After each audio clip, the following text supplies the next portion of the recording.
जय हिंद बच्चों, प्यारे द फ्यूचर एकेडमी के डिजिटल प्लेटफॉर्म पे आप सभी का हार्दिक स्वागत है।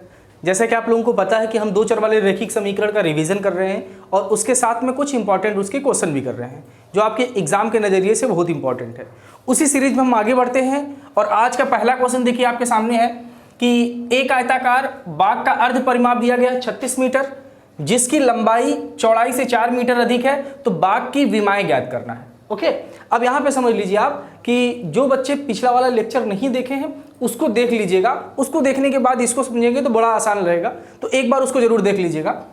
देखिए यहाँ पर क्या दिया, ध्यान समझिए।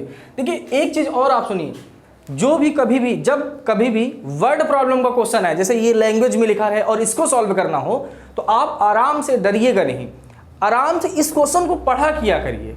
ठीक है, पढ़ने के बाद इसका मतलब समझिए। अगर आप ये जो लिखा है इसका मतलब समझ गए ना, आधा क्वेश्चन तो आपने वहीं पे सॉल्व कर लिया। ठीक है, तो सबसे पहले इसको 2 बार 3 बार 4 बार आराम से ध्यान से मन लगा के पढ़िए। और आप ये जानिए एग्जाम में आपके बहुत समय रहता है, जितने आपके क्वेश्चन होते हैं, नंबर ऑफ क्वेश्चन होते हैं, टाइम के हिसाब से पर्याप्त दिए रहते हैं। तो आप जल्दबाजी मत करिएगा। ठीक है, अगर जल्दबाजी नहीं करेंगे तो हर चीज आपका हो जाएगी और थोड़ा डरिएगा नहीं। देखिए इस क्वेश्चन को दिया है कि एक आयताकार बाग का अर्ध परिमाप 36 मीटर दे दिया गया है। क्या दिया है? बाग का आयताकार बाग, जो देखिए यहां पर बाग गार्डन की बात की गई है और बाग कैसा है? आयताकार है। बाग कैसा है? आयताकार। तो मतलब जैसे अगर मैं बाग बनाऊं तो ये देखिए एक आयताकार, सपोज दैट ये बाग मैंने बना दिया। ठीक है, ये आयताकार बाग बन गया है। अब इस बाग का अर्ध परिमाप, ध्यान से देखिएगा, टर्म को देखिएगा, अर्ध परिमाप बोला है, परिमाप नहीं बोला है, परिमाप नहीं बोला है, अर्ध परिमाप बोला है। देखिए तो परिमाप का फार्मूला क्या होता है? आयत का परिमाप, मतलब आयताकार अगर बाग है तो आयत का परिमाप होगा। तो जो आयत का परिमाप होता है वो क्या होता है? 2 लंबाई प्लस चौड़ाई, मतलब L इंटू बी होता है। इसी को अगर हम हिंदी में लिख देंगे तो लंबाई और प्लस चौड़ाई हो जाएगा।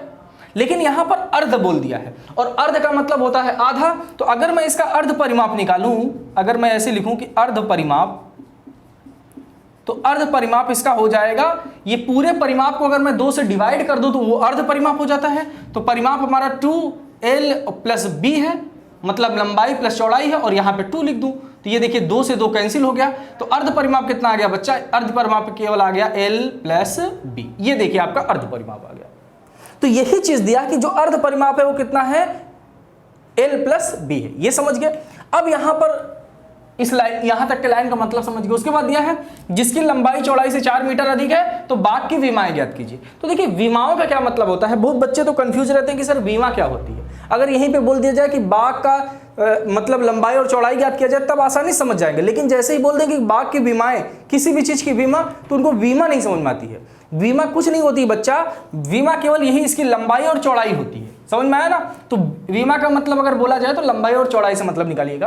अब हमको विमाएं ज्ञात करनी है, तो आप अच्छे से जानते हैं इस एक्सरसाइज में जो हमको निकालना रहता है उसको हम पहले मान लेते हैं। तो मान लीजिए यहां पे मानते हैं, माना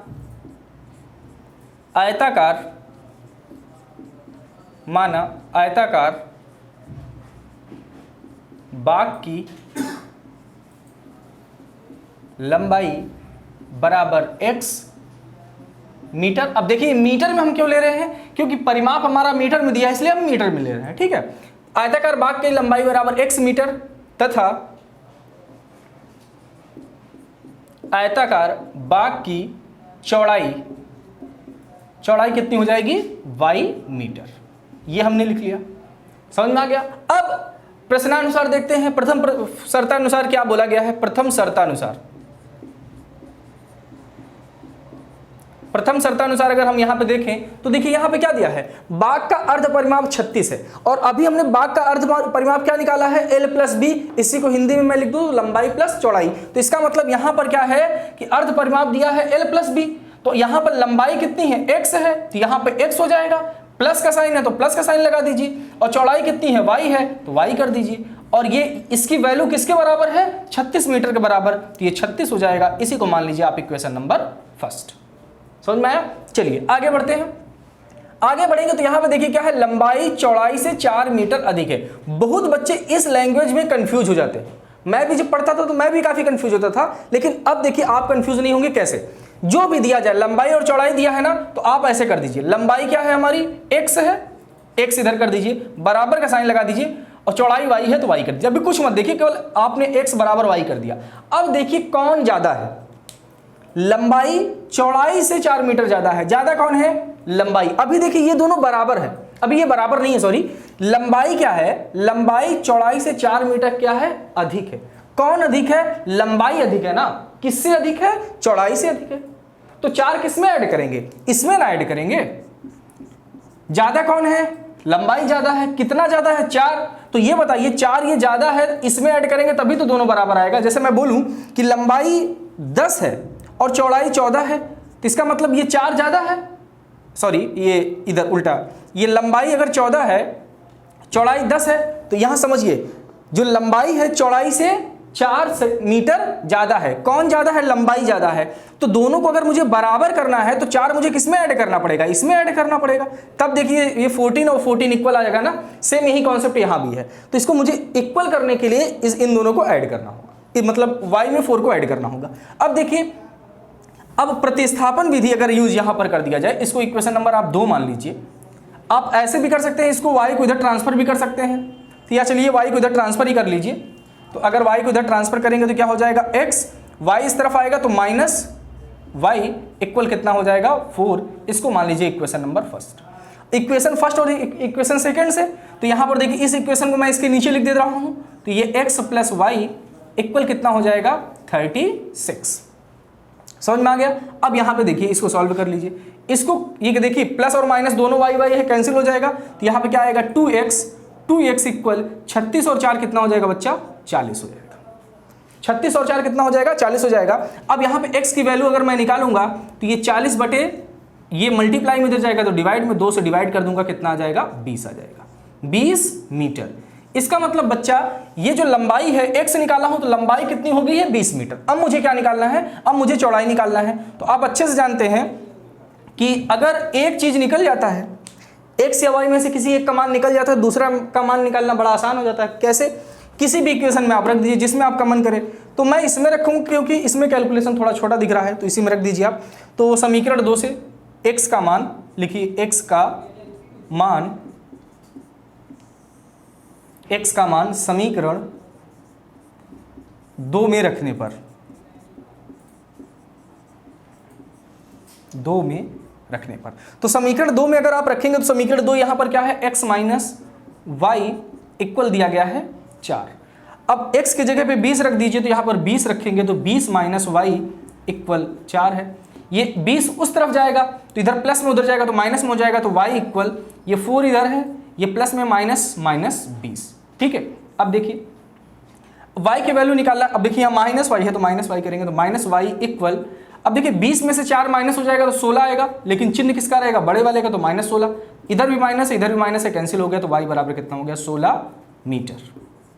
ठीक है, ये देखिए। तो देखिए लंबाई कितनी आ गई हमारी, 20 मीटर, और चौड़ाई कितनी आ गई है, 16 मीटर। अब ऐसे क्वेश्चन को आप अपने आंसर का चेक भी कर सकते हैं कि आपका आंसर सही है कि नहीं। देखिए कैसे, लंबाई चौड़ाई से 4 मीटर अधिक है, तो लंबाई 4 ज्यादा होनी चाहिए। तो लंबाई देखिए 20 है और चौड़ाई कितनी है, 16 है। तो यहीं से देखने से नहीं लग रहा कि लंबाई 4 ज्यादा है। तो ऐसे आप वर्ड प्रॉब्लम की क्वेश्चन को आप अपने से भी वहीं पर आप चेक कर सकते हैं कि आपने जो सॉल्व किया है ये सही है कि नहीं। ठीक है, इंपॉर्टेंट क्वेश्चन है, आया हुआ एग्जाम में क्वेश्चन है, इसीलिए मैंने इसको लिया है। स्क्रीनशॉट लीजिए, फिर हम लोग आगे बढ़ते हैं। चलिए बच्चों, नेक्स्ट क्वेश्चन देखते हैं। ये भी क्वेश्चन सेम पिछले वाले क्वेश्चन की तरह है, लेकिन ये भी एग्जाम में आया हुआ है, तो ध्यान से देखिए क्या दिया गया है। एक आयताकार बाग की पार्क है, वहां पर बाग था, यहां पर पार्क है, और कैसा है, ये भी पार्क भी आयताकार है कि लंबाई उसकी चौड़ाई से 4 मीटर अधिक है। यदि पार्क का क्षेत्रफल इतना 240 हो तो पार्क की लंबाई एवं चौड़ाई ज्ञात करनी है। आप अच्छे से जानते हैं, जो चीज हमको निकालना रहता है उसी को हम पहले मान लेते हैं। तो मान लीजिए, माना आयताकार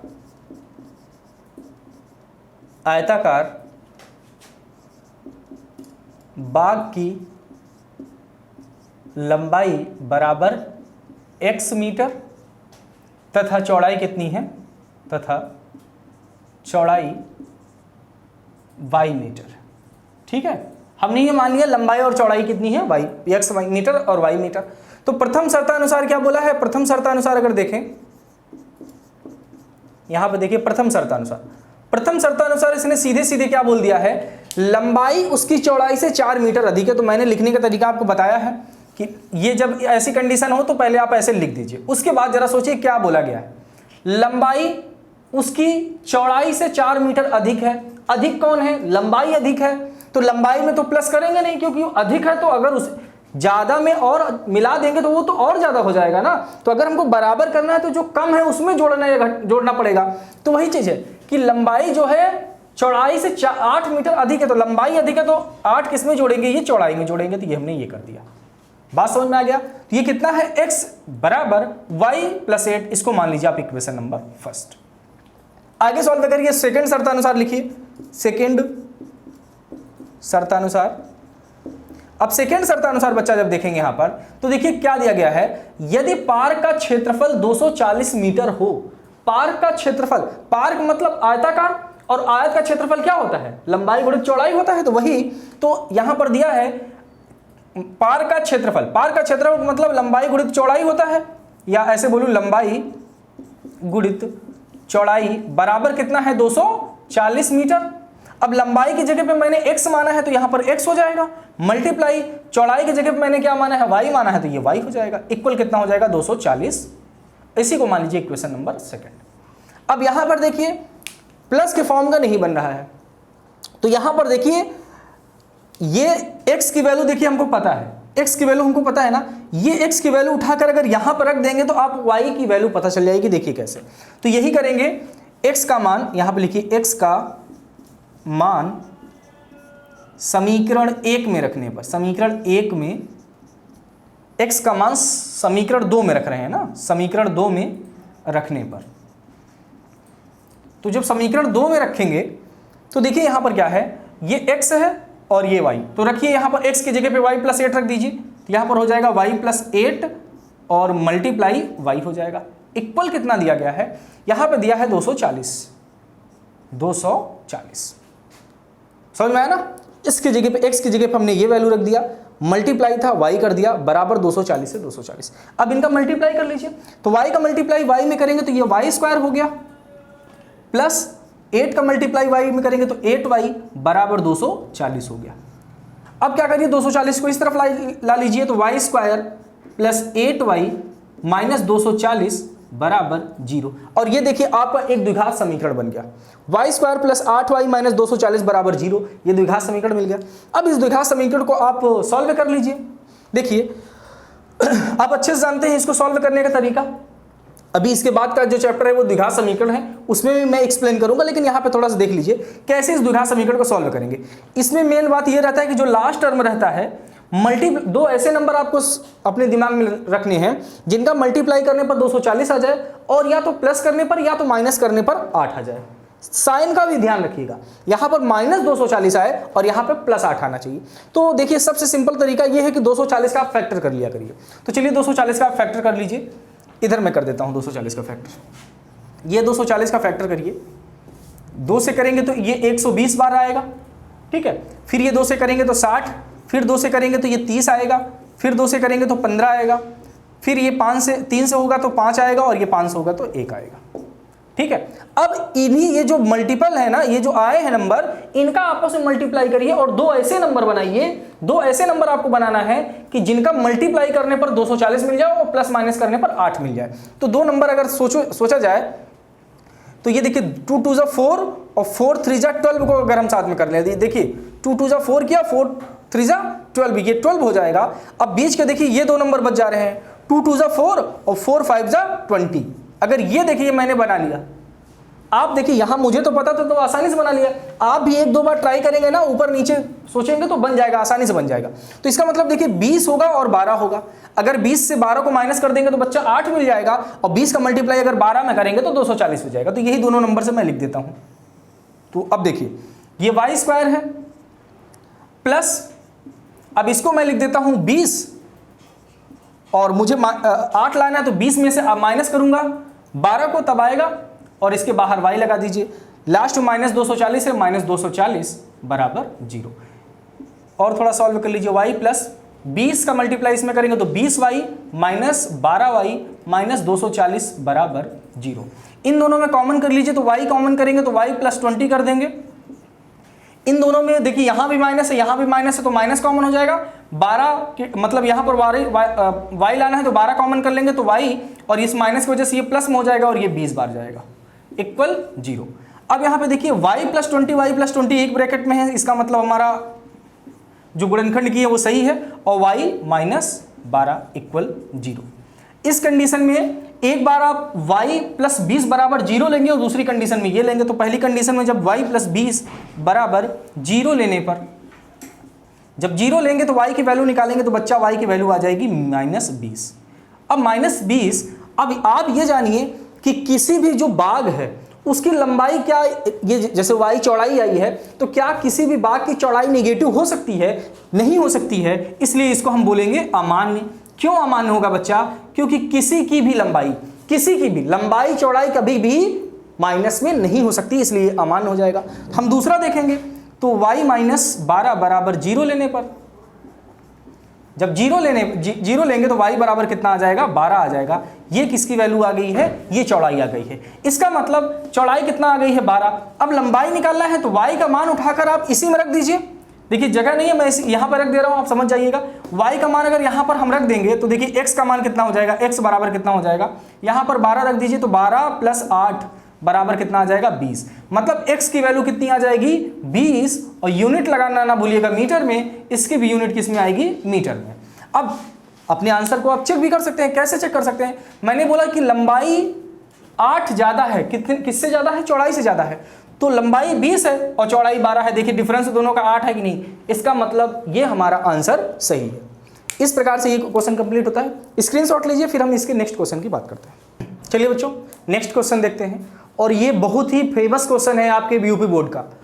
देखिए भिन्न से 2-3 ऐसे टॉपिक हैं जहां से क्वेश्चन हर हाल में आएगा, और मैं धीरे धीरे सभी को बताऊंगा। अब ये देखिए, एक तो आपका बाग वाला भी आता है, मैंने बाग वाले कैसे क्वेश्चन करने हैं वो तो बहुत सिंपल होता है। ये भी सिंपल होता है। भिन्न वाला, पहला बाग वाला मतलब आयताकार दे देगा, वर्गाकार दे देगा। दूसरा मेथड इसका रहता है भिन्न से क्वेश्चन दे देगा, ऐसे दे देगा, बोलेगा भिन्न ज्ञात कीजिए। 2 तरीके। तीसरा जो तरीका आता है वो आयु से संबंधित होता है, जैसे माता की उम्र इतनी है, पिता और पुत्र की उम्र इतनी है, तो आयु से संबंधित क्वेश्चन पहला, जो क्षेत्रफल या आयताकार बाग से संबंधित क्वेश्चन। दूसरा भिन्न से संबंधित क्वेश्चन। तीसरा जो आपका आता है वो आपका आता है आयु से संबंधित क्वेश्चन। चौथा जो आता है वो संख्या से संबंधित क्वेश्चन रहता है, और संख्या संबंधित क्वेश्चन पिछली बार पूछा गया था।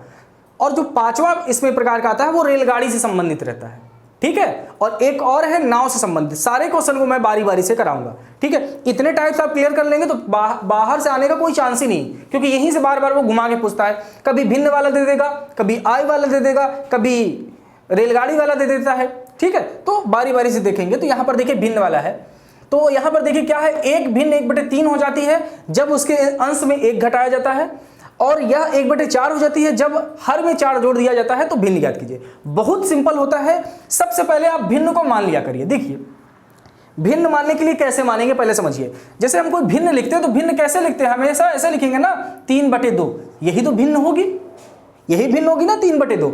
अब ये जो इसका ऊपर वाला पार्ट है इसको हम अंश बोलते हैं, और नीचे वाले पार्ट को हम हर बोलते हैं। तो जैसे अभी आपने पार्क वाला क्वेश्चन किया तो उसमें लंबाई और चौड़ाई मान रहे थे, लेकिन यहाँ पे लंबाई और चौड़ाई होती नहीं है, तो यहाँ पर क्या होता है? अंश और हर होता है। तो मान लेंगे कि अंश बराबर x है और हर बराबर y है। तो अगर यहाँ पे मैं मान लूँ कि अंश x हो जाएगा और हर y हो जाएगा, तो ये यही तो होगा x/y। तो अभिष्ट भिन्न कितनी हो जाएगा? अभिष्ट भिन्न x/y हो जाएगी। तो इसी चीज को मैं मान लेता हूँ। फिर से बोल रहा हूँ, भिन्न वाले क्वेश्चन में सबसे पहले आप भिन्न को मान लेंगे। कैसे मानेंगे? देखिए जरा, माना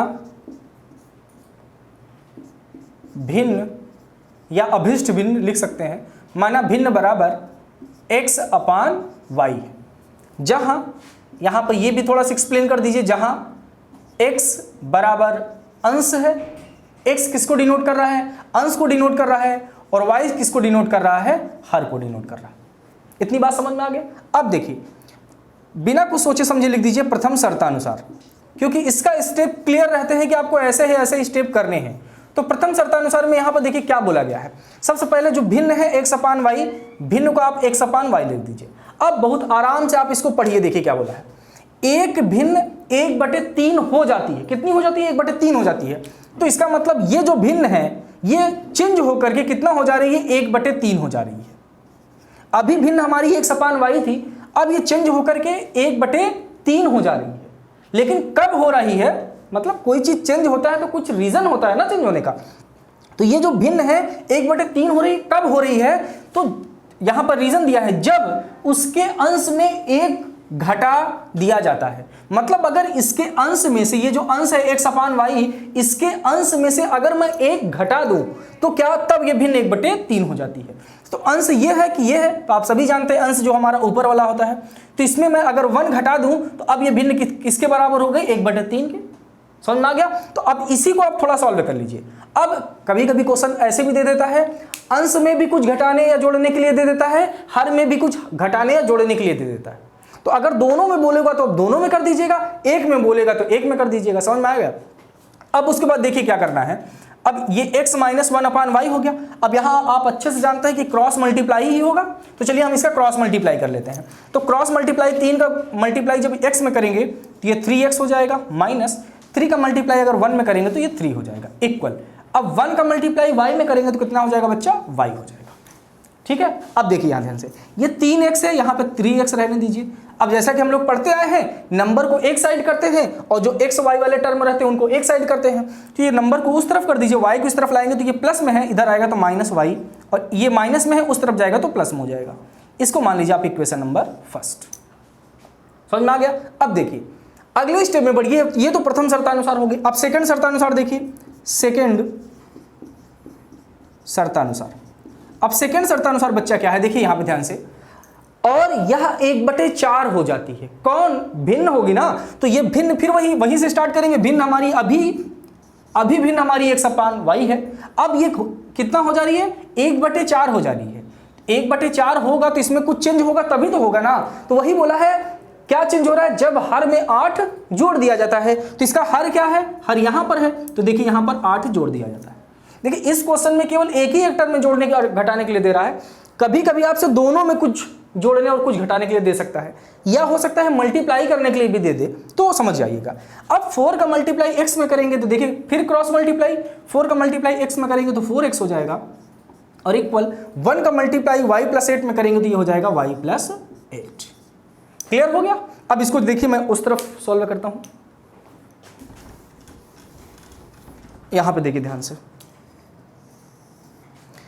अब ये देखिए 4x है, y को इस तरफ हम लाएंगे तो ये हो जाएगा 4x - y इक्वल कितना हो जाएगा? 8 के। क्लियर हो गया? ये देखिए 4x है, इधर आएगा तो -y इक्वल 8 के। इसको हम मान लेते हैं इक्वेशन नंबर सेकंड। अब इक्वेशन फर्स्ट और इक्वेशन सेकंड को आप ध्यान से देखिए। मैं इसको सॉल्व करने जा रहा हूं विलोपन विधि से, क्योंकि विलोपन विधि से एक टर्म गायब हो जाता है तो आसान हो जाएगा। तो अब यहां पे देखिए विलोपन विधि का जब हम यूज करते हैं तो इन दोनों x और y में से कोई एक टर्म सेम रहने चाहिए, मतलब उसका जो कोएफिशिएंट होता है, जो गुणांक होता है, वो भी बराबर होना चाहिए। तो देखिए x की अगर हम बात करें तो x के गुणांक बराबर नहीं है, क्योंकि यहां पर x का गुणांक 3 है और यहां पर 4 है। लेकिन अगर y को ध्यान से देखें तो यहां पर y का गुणांक भी 1 है, यहां पर y का गुणांक भी 1 है। इसका मतलब y वाले जो टर्म है वो सेम है। तो इन्हीं को हम सॉल्व करते हैं। तो यहां पर लिखेंगे समीकरण 1 व 2 से, समीकरण 1 व समीकरण 2 से। ठीक है, अब आप किसी को भी ऊपर किसी को भी नीचे लिख सकते हैं, इसमें कोई भी आप कंफ्यूज मत होइएगा। तो 3x - y इक्वल 3 कर दें, और ये देखिए है 4x - y इक्वल 8। अब आप ये तो जानते हैं कि सेम साइन होता, मतलब ये तो बराबर होना चाहिए और साथ में साइन अपोजिट होना चाहिए। तो यहाँ पे साइन अपोजिट नहीं है, देखिए यहाँ भी माइनस है, यहाँ भी माइनस है। तब इनका साइन अपोजिट करने के लिए बच्चा नीचे के सारे चिन्ह को बदल देंगे, और सारे चिन्ह को तब बदलेंगे जब यहाँ पे लिखेंगे घटाने से। तो यहाँ पे लिख दीजिए आप घटाने से, और इसको चेंज कर दीजिए। अब इसका साइन देखिए प्लस है तो ये माइनस में, ये माइनस में है तो ये प्लस में, ये प्लस में है तो ये माइनस में। देखिए ये कैंसिल हो गया। अब ये देखिए 4x में से 3x माइनस हो जाएगा तो कितना आएगा? केवल x आएगा, लेकिन चिन्ह किसका रहेगा? चिन्ह बड़े वाले का, तो ये -x हो गया इक्वल। इधर देखिए जरा, 8 में से 3 माइनस करेंगे तो सब जानते हैं 5 होता है, मैं भी जानता हूं। अब देखिए यहां भी माइनस है, यहां भी माइनस है, तो दोनों तरफ माइनस है, तो माइनस से माइनस कैंसिल, तो x की वैल्यू कितनी हो जाएगी बच्चा? 5। तो देखिए हमको दो वैल्यू निकालना था, x और y निकालना था, x के मान हमको पता चल गया। आप अच्छे से जानते हैं अगर एक का मान पता चल जाता है तो इसका मान उठा के समीकरण नंबर किसी में रख दीजिए, चाहे पहले में रख दीजिए, दूसरे में रख दीजिए, किसी में रख देंगे y का मान पता चल जाएगा। अब यहाँ पे देखने पे दोनों लगभग बराबर ही आ रहे हैं, लेकिन यहाँ पर देखो थोड़ा सा कैलकुलेशन दूसरे की अपेक्षा सरल दिख रहा है तो हम इसी में रखेंगे। तो यहाँ पर देखिए इधर दिख रहा है, तो यहाँ पर लिखेंगे x का मान समीकरण 1 में रखने पर, अब जब समीकरण 1 में रखेंगे तो समीकरण देखिए यहाँ पर क्या है, 3x माइनस वाई बराबर 3 है, इसमें रख दीजिए x बराबर 5, तो ये 3 मल्टीप्लाई 5 माइनस वाई बराबर 3 है, तो 5 का मल्टीप्लाई इसमें करेंगे तो 15 माइनस वाई बराबर 3 है। y उस तरफ जाएगा बच्चा तो y इक्वल 3 और ये प्लस में उधर जाएगा तो माइनस में माइनस 15 हो जाएगा, और यहाँ पर देखिए माइनस वाई बचेगा तो माइनस वाई इक्वल माइनस 12 हो जाएगा, क्योंकि 15 में से 3 को माइनस करेंगे तो 12 हो जाएगा, चिन्ह बड़े वाले का, इधर भी माइनस इधर भी माइनस से कैंसिल होगा तो y बराबर हो जाएगा 12। तो देखिए x का मान पता चल गया 5 और y का मान पता चल गया 12। इसका मतलब जो भिन्न है वो x अपान y होता है। तो अब जो नई भिन्न होगी यहाँ पर लिखेंगे अतः अभीष्ट भिन्न बराबर कितनी हो जाएगी, पहला x होता है, x का मान 5 है और 5/12 हो जाएगा, ये भिन्न, ये आपका आंसर हो जाएगा। अब यहाँ पे समझिए, मैंने बार बार बोल रहा है कि जितनी बार जो वर्ड प्रॉब्लम की क्वेश्चन है उसको आप चेक कर सकते हैं कि आपने जो सॉल्व किया वो सही है कि नहीं। तो चलिए चेक कर लेते हैं जरा। देखिए भिन्न कितनी हो गई आपकी 5/12, भिन्न हो गई है आपकी 5/12। अब सोच लीजिए जरा, अगर इसके अंश में 1 घटा दिया जाए, अंश से क्या करें हम 1 घटा दें, अंश से 1 घटा देते हैं तो भिन्न, अंश में अगर 1 घटा देते हैं तो भिन्न कितनी हो जाती है 1/3। तो घटाने के बाद देखिए क्या ये 1/3 के बराबर हो रही है, तो 5 में से 1 जाएगा 4 आ जाएगा, 4/12 बराबर 1/3। तो देखिए 4 के नम 4 होता है, 4 तिहाई 12 होता है, तो 1/3 बराबर देखिए 1/3। इसका मतलब बच्चा जो हमारा आंसर है वो बिल्कुल परफेक्ट है, 5/12 ही इसका आंसर होगा। तो वर्ड प्रॉब्लम की क्वेश्चन को आप वहीं बैठे बैठे भी मतलब चेक कर सकते हैं कि आपने जो सॉल्व किया है वो सही है कि नहीं। ठीक है, तो ये इंपॉर्टेंट क्वेश्चन है। भिन्न से संबंधित जितने प्रकार के क्वेश्चन है आप उसको सॉल्व कर लीजिएगा। एक भिन्न का बहुत ज्यादा चांस है कि भिन्न के क्वेश्चन पूछे जाते हैं एग्जाम में। ठीक है, स्क्रीनशॉट लीजिए, फिर हम इसके नेक्स्ट क्वेश्चन की बात करते हैं। चलिए बच्चों अगला क्वेश्चन देखते हैं, और ये सबसे इंपॉर्टेंट क्वेश्चन, और इंपॉर्टेंट क्वेश्चन तो सभी हैं बट ये क्वेश्चन थोड़ा सा टफ भी है, बहुत बच्चे इसमें कंफ्यूज होते हैं। और ध्यान से समझिएगा इस क्वेश्चन को, कैसे ये क्वेश्चन होगा पहले ये समझिए। देखिए क्वेश्चन क्या है कि 2 अंकों से बनी एक संख्या एवं उसके अंकों को उलटने पर बनी संख्या का योग 66 है। यदि संख्या के अंकों का अंतर 2 है तो संख्या बताइए। ये 2019 में आपके एग्जाम में पूछा गया क्वेश्चन है, तो बड़े ध्यान समझिएगा। 2 अंकों से बनी एक संख्या, स्पेशली आपके एग्जाम में केवल 2 अंकों से बनी संख्या से पूछता है, तो आप समझिए 2 अंकों की संख्या बनती कैसे है। देखिए जरा थोड़ा समझ लीजिए। जैसे मैं बात करूं बच्चा 24 की, 25 की, 26 की, 30 की, 32 की, कुछ भी, जैसे मैं बात करता हूं 32 का, तो ये 32 संख्या बनी कैसे है। तो आप कहेंगे सर इसमें 2 अंक है, एक इकाई का अंक है और एक दहाई का अंक है। ये एक इकाई का अंक है और दूसरा किसका अंक है, दहाई का अंक। बिल्कुल सही, ये इकाई का अंक जो ये पहला वाला है, ये 2 जो है इकाई का अंक है और 3 क्या है, दहाई का अंक है। लेकिन बनता ये नंबर कैसे है समझिए जरा। इकाई का मतलब होता है 1, इकाई का मतलब क्या होता है 1, दहाई का मतलब 10। तो देखिए कैसे, जो इकाई में रहेगा जो नंबर उसमें 1 से मल्टीप्लाई करिए। तो इकाई में क्या है 2 है ना, तो 2 का मल्टीप्लाई 1 से करिए, इन दोनों के बीच में प्लस का साइन लगा दीजिए। और दहाई के नंबर में कितना है 3 है, तो दहाई का मतलब 10 होता है, तो 10 का मतलब 10 से मल्टीप्लाई किस में करिए, 3 से करिए, तब जाकर आपको देखिए 32 मिल जाएगा। तो 10 का मल्टीप्लाई 3 में करेंगे तो ये 30 हो जाएगा, और 2 का मल्टीप्लाई 1 में करेंगे तो 2 हो जाएगा, और ये 32 हो जाएगा। समझ में आया। तो ये जो 2 अंकों की संख्या बनती है वो इस तरीके से बनती है। मैं 3 अंक की नंबर लेकर आपको समझा देता हूं। जैसे मैं बात करूं 135 की, अब 135 आया कैसे तो समझिए आप। जैसे मैंने अभी बताया इकाई का जो अंक रहता है उसमें 1 से मल्टीप्लाई करते हैं, तो इकाई में हमारा 5 है तो 5 को 1 से मल्टीप्लाई कर दीजिए। अब इन दोनों के बीच में प्लस का साइन लगा दीजिए। अब मैंने बोला दहाई के अंक को 10 से गुणा करते हैं, तो दहाई में 3 है तो 3 में 10 से गुणा कर देंगे। फिर इन दोनों के बीच में प्लस है, प्लस लगा दीजिए। अब जो सैकड़े के स्थान पे होता है उसका मतलब होता है 100, तो इसमें जो है नंबर उसको 100 से मल्टीप्लाई कर दीजिए। तो इनका अब सॉल्व कर लीजिए, तो 100 का मल्टीप्लाई 1 में करेंगे तो 100 होगा, और 3 का मल्टीप्लाई 10 में करेंगे तो 30 होगा, और 1 का मल्टीप्लाई 5 में करेंगे तो ये हो जाएगा। तो 100, 30 और 5 कितना हो जाएगा, 135। देखिए यही नंबर बन गया कि नहीं। तो इस प्रकार से देख रहे हैं। तो अगर कोई नंबर की बात करते हैं ना कि दहाई का अंक का नंबर बताओ, तो वो होता जरूर 3 है, लेकिन उसकी जो वैल्यू होती है वो होती है 3 मल्टीप्लाई 10। दहाई का मतलब जो नंबर होगा उसका वैल्यू जो होगी वो 3 मल्टीप्लाई 10 होगी। अब इसी का मैं अगर ऐसे मान लूं कि माना इकाई का अंक x है, मैं मान लेता हूं कि इकाई का अंक x है और दहाई का अंक y है, ये मान लेता हूं। तो अब इसका क्या मतलब होगा, यहां पे तो नंबर था तो हमने 32 लग दिया, लेकिन यहां पर अगर इकाई का अंक x हो जाएगा, दहाई का अंक y हो जाएगा, तो इसको कैसे लिखेंगे जरा देखिए। मैंने बोला दहाई इकाई के अंक को 1 से मल्टीप्लाई करके लिख दीजिए, तो इसमें 1 से मल्टीप्लाई करके आप ऐसे लिख दीजिएगा, 1 का मल्टीप्लाई x में करेंगे तो x ही होगा। अब मैंने बोला जो इनके बाद साइन रहेगा वो प्लस का साइन रहेगा, क्योंकि सब जगह प्लस का साइन लगाते हैं। और दहाई का जो अंक रहता है उसमें 10 से मल्टीप्लाई करते हैं, और दहाई का मतलब कितना है y, तो y में अगर 10 से मल्टीप्लाई करेंगे तो कितना हो जाएगा 10y। ये संख्या 2 अंकों की संख्या बन जाएगी। ये क्या बन जाएगी, 2 अंकों की संख्या। अब इसी को ऐसे समझ लीजिए जरा। अब देखिए इकाई का अंक कितना है 2 है, और दहाई का अंक कितना है 3 है। यहीं पर रख के देख लीजिए जरा, दहाई का अंक कितना है 3 है, तो 10 गुणित 3 हो गया, प्लस है आप प्लस लगा दीजिए। इकाई का अंक कितना है, इकाई का अंक 2 है तो 2 लगा दीजिए, सॉल्व कर लीजिए। 10 का मल्टीप्लाई 3 में करेगा तो 30, और 2 32 हो जाएगा। समझ में आ गया। तो ये जो संख्या है वो संख्या मेन संख्या ये है आपकी, यहां से बन के सब बना है। अब अगर इसी का सैकड़े में पूछ ले तो जो अगला जेड मान लेंगे, और जेड से मल्टीप्लाई जो सैकड़े वाली संख्या रहेगी उसमें 100 से मल्टीप्लाई करेंगे। तो अगर मैं बोलूं कि 2 अंकों की संख्या आप बनाइए, तो ये 2 अंकों की संख्या आप ऐसे बनाएंगे, क्योंकि पता नहीं, आप ऐसे मत बना दीजिएगा कि ये x प्लस y होगा सर, गलत हो जाएगा। क्योंकि इसका मान यहाँ पे 10 से मल्टीप्लाई कर, सैकड़े वाले जो दहाई पे है उस पर आपको 10 से मल्टीप्लाई करना होगा। तो बात समझ में आ गई। तो इसी चीज को तो क्या बताना है, 2 हो तो संख्या बताइए। तो हम मान लेंगे, माना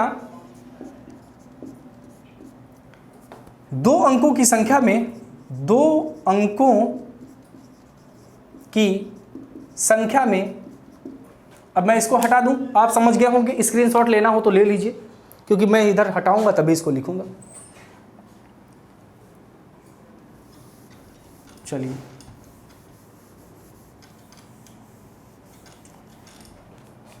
माना 2 अंकों की संख्या में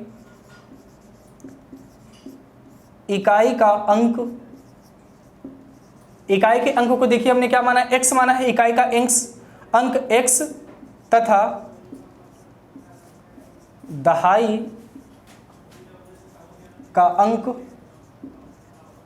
y है। इकाई का अंक x हो गया और दहाई का अंक कितना हो गया बच्चा, y हो गया। तो अभीष्ट जो संख्या बनेगी, अतः अभीष्ट संख्या जो बनेगी वो कौन सी बन जाएगी, यही बन जाएगी 10y प्लस x। क्योंकि बच्चा हम जानते हैं जो दहाई वाली संख्या होती है उसमें 10 से मल्टीप्लाई करते हैं, और इकाई वाले संख्या में 1 से मल्टीप्लाई करके दोनों को जोड़ देते हैं। तो हमने यही कर दिया। तो मेन संख्या हमारी ये होगी। अब आप x और y का मान निकालेंगे, और मान निकालने के बाद इसी में रख देंगे, तो आपको जो नेचुरल जो ये पूछा ना हो तो संख्या बताइए, तो यही संख्या मिल जाएगी। तो चलिए इसको सॉल्व करते हैं, थोड़ा सा और आगे बढ़ते हैं। ये यहां तक हो गया। उसके बाद अब क्वेश्चन को पढ़िए। ये तो हमने इसको मानने के लिए पूरी ये पटकथा तैयार की थी। अब देखिए, अब यहां पे बोला है 2 अंकों से बनी एक संख्या, 2 अंकों से बनी एक संख्या मिल गई हमको, एवं उसके अंकों को पलटने पर बनी एक संख्या। अब देखिए यहां से क्या है, 2 अंकों से बनी एक संख्या, तो 2 अंकों से बनी एक संख्या बन गई। अब उसके बाद देखिए इसमें वर्ड का बड़ा मतलब होता है, वर्ड को आप अच्छे से पढ़िए और उसका मतलब समझिए। एवं और उसके अंकों को, इसके अंक को बदल दिया जाए। तो देखिए जैसे अंक को बदलने की बात करूंगा, तो ये जैसे ये 32 अभी मैं एग्जांपल ले रहा था, तो इसका अंक बदल दिया जाए। तो अंक बदलने का क्या मतलब है बच्चा, कि इकाई को दहाई बना दिया जाए और दहाई को इकाई बना दिया जाए। तो जैसे एक बच्चा इस सीट में बैठा है, एक बच्चा इस सीट में बैठा है। अब मैं अगर इनसे बोल दूं कि तुम अपनी जगह को एक्सचेंज कर लो, बदल लो, तो ये क्या करे, ये जो बच्चा है इस जगह पे पहुंच जाएगा और ये जो बच्चा है वो इस जगह पे आ जाएगा। बस यही ना होगा। सेम अगर इनका भी मैं नंबर बदलूंगा तो 2 मेरा इधर आ जाएगा और 3 मेरा इधर आ जाएगा। आएगा कि नहीं? बिल्कुल आएगा। लेकिन अब अगर ये 23 है तो मल्टीप्लाई 10 किस में होगा? 10 का मल्टीप्लाई तो दहाई वाले में ही होगा। देखिए दहाई में अगर 2 में 10 से मल्टीप्लाई करेंगे और 3 में 1 से मल्टीप्लाई करेंगे 23 मिलेगा, तभी 23 मिलेगा। तो ये 20 + 3 बराबर 23 मिलेगा। तो ये बदलेगा, x और y बदलेगा, 10 अपनी जगह पे स्थिर बना हुआ रहेगा। तो वही बोला है एवं उसके अंकों को पलटने पर बनी संख्या का योग 66। अब अगर उसके अंकों को पलट दिया जाए तो यहां पर लिखिए अंकों को पलटने से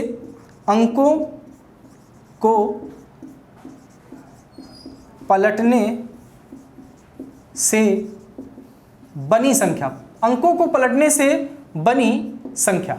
अब जब अंक को पलट देंगे तो बच्चा क्या हो जाएगा? बस कुछ नहीं होगा, 10 अपने जगह पे बना रहेगा, x अब यहां पर आ जाएगा, x यहां पर, y यहां पर, ये हो गया। ठीक है, पलटने से बनी संख्या। अब प्रथम शर्तानुसार लगा दीजिए आप, प्रथम शर्तानुसार। अब ये क्या है कि अगर हम अंकों को पलट दे रहे हैं तो ये एक संख्या ये हो गई, एक संख्या ये, जैसे ये एक संख्या 23। अब ये अंक को पलट दिया जाए तो इनका योगफल कितना हो जा रहा है? 66। तो मतलब अगर इन दोनों को हम जोड़ दें, अब जैसे इनको अगर ऐड करेंगे तो 3 और 2 कितना हो जाएगा? 5, और 3 दोनों 5। मतलब इन दोनों का अगर अंक बदल दिया जाए और इन दोनों को प्लस करेंगे तो 55 आएगा। वैसे ही इस प्रकार इसमें ऐसे बोला है कि अगर इन दोनों अंकों की संख्याओं को पलट दिया जाए और उनको जोड़ दिया जाए तो जोड़ने पर आंसर कितना आता है? 66 आता है। इसका मतलब इन दोनों को जोड़ना पड़ेगा, तो जोड़ दीजिए 10y + x और प्लस 10x और प्लस y। जोड़ने पर 66 हो जा रहा है, तो 66 इन दोनों को जोड़ दीजिए। अब देखिए 10y यहां पर है, 1y यहां पर है, तो 10y और 1y 11y हो जाएगा। 10y और 1y 11y, ये x वाला एक साथ जुड़ जाएगा तो ये भी 11x हो जाएगा और ये बराबर हो जाएगा बच्चा 66 के। अब यहां पे देखिए कॉमन आप देख लीजिए, देखिए 11 यहां भी कॉमन है, 11 यहां भी कॉमन है, तो अब 11 कॉमन कर लीजिए इन दोनों में। 11 कॉमन करेंगे तो यहां केवल क्या बचेगा? y + x बराबर ये 66 हो जाएगा। अब इधर 11 मल्टीप्लाई में उस तरफ जाएगा तो डिवाइड में हो जाएगा।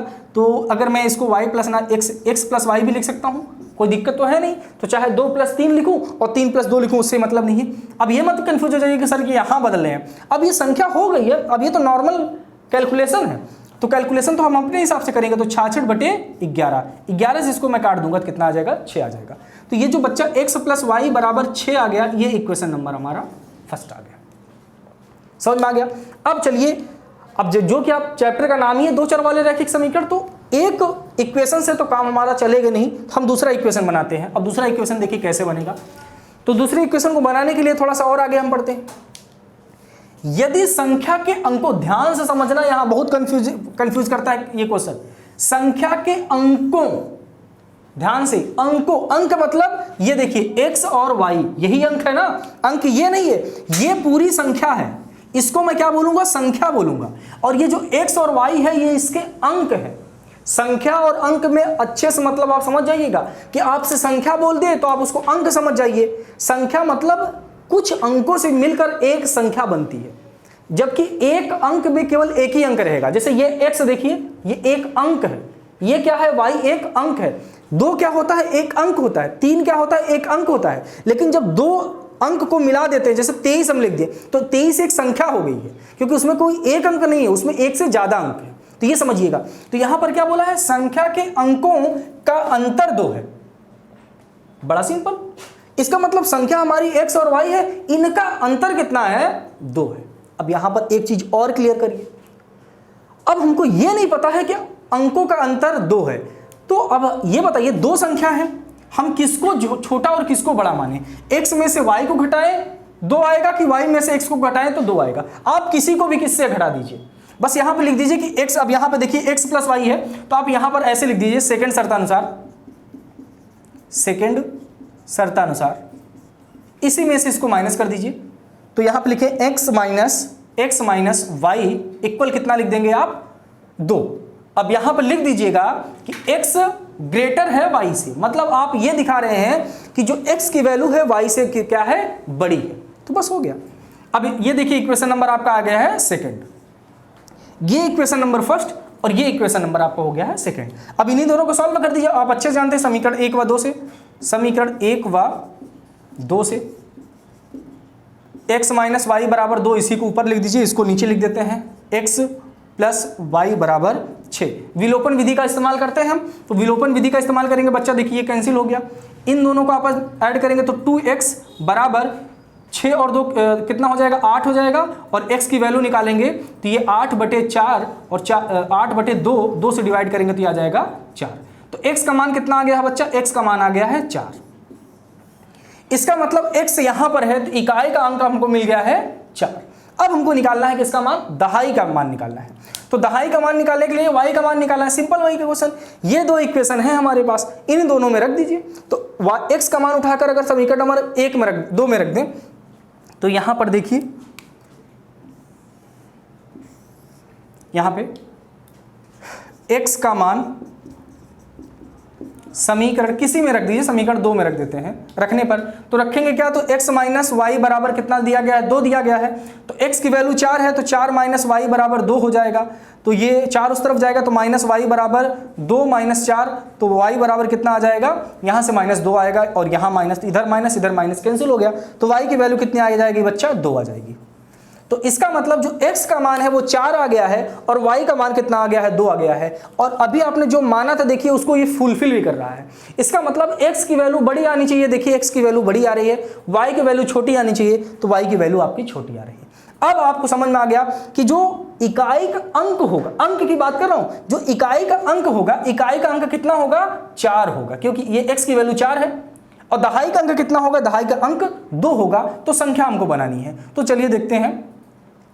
यहां पे देख लीजिए, इधर यहां पे देखिए अभीष्ट संख्या की बात करते हैं। किसकी, अभीष्ट संख्या की बात करते हैं। तो अभीष्ट संख्या बच्चा हमारी ये है, मेन संख्या हमारी ये है, ये तो उलटने से बनी संख्या है। मेन संख्या तो हमारी 10y प्लस x है। अब x और y की वैल्यू हमको पता चल गई, रख दीजिए। y की वैल्यू कितनी है, y की वैल्यू 2 है, तो 10 गुणित 2 प्लस x की वैल्यू कितनी है, x की वैल्यू 4 है, तो ये 4 हो जाएगा। तो 10 का मल्टीप्लाई 2 में करेंगे तो बच्चा 20 हो जाएगा, और 20 और प्लस कितना हो जाएगा, 4 हो जाएगा। तो 20 और 4 कितना हो जाएगा, 24 हो जाएगा। इसका आंसर कितना हो जाएगा, 24 आ जाएगा। तो संख्या कौन सी हो जाएगी, 24 हो जाएगी। इसका एक आंसर और आ सकता है, एक आंसर ये आएगा बच्चा, इसका दूसरा जो आंसर आएगा वो 42 भी आएगा। आप कहेंगे ये कैसे पॉसिबल है, ये पॉसिबल तब हो जाएगा, ये इसका आंसर तो क्लियर है, 24 आएगा, सही है, बिल्कुल परफेक्ट है, गलत बिल्कुल नहीं है। लेकिन इसका आंसर 42 भी आएगा, कब आएगा वो समझिए। अगर यहां पर आप यही से है, अगर यहां पर y की वैल्यू को आप बड़ा मान लेंगे, अगर y की वैल्यू को बड़ा मान लेंगे तो y की वैल्यू बड़ी आएगी, तो y की वैल्यू तब यहाँ पे 4 आ जाएगी, और x की वैल्यू कितनी आ जाएगी, 2 आ जाएगी। तो जब यहाँ पर x की वैल्यू आप 2 रखेंगे और y की वैल्यू आप 4 रखेंगे तो ये आंसर शिफ्ट होकर के कितना आ जाएगा, 42 आ जाएगा। ठीक है, या वैसे भी देखने से ही लग रहा है कि अंकों को बदल देने से 42 हो जा रहा है, क्योंकि यहाँ पर अंकों का ही तो खेल है कि नहीं। तो ये बहुत इंपॉर्टेंट क्वेश्चन है, दिमाग से इसको एक बार 2 बार देखिए। ये एग्जाम में आया हुआ क्वेश्चन है, एक क्वेश्चन आपके बुक में भी है अंकों से संबंधित, तो उसको भी जरूर सॉल्व कर लीजिएगा। और मुझे जहां तक उम्मीद है कि इस बार ये क्वेश्चन या ये जो बुक में आपके क्वेश्चन है, उन दोनों क्वेश्चन में से एक क्वेश्चन में भी आ सकता है। देखिए अब आज इतना ही क्वेश्चन रखते हैं बच्चा। अब इसका जो नेक्स्ट इंपॉर्टेंट क्वेश्चन होगा वो हम कल बात करेंगे। कल थोड़ा सा थ्योरी बताना है, थ्योरी के बाद उसके क्वेश्चन भी कराने हैं। अभी अगर वो थ्योरी स्टार्ट कर देते हैं फिर उसका क्वेश्चन नहीं बताएंगे तो अच्छा नहीं लगेगा।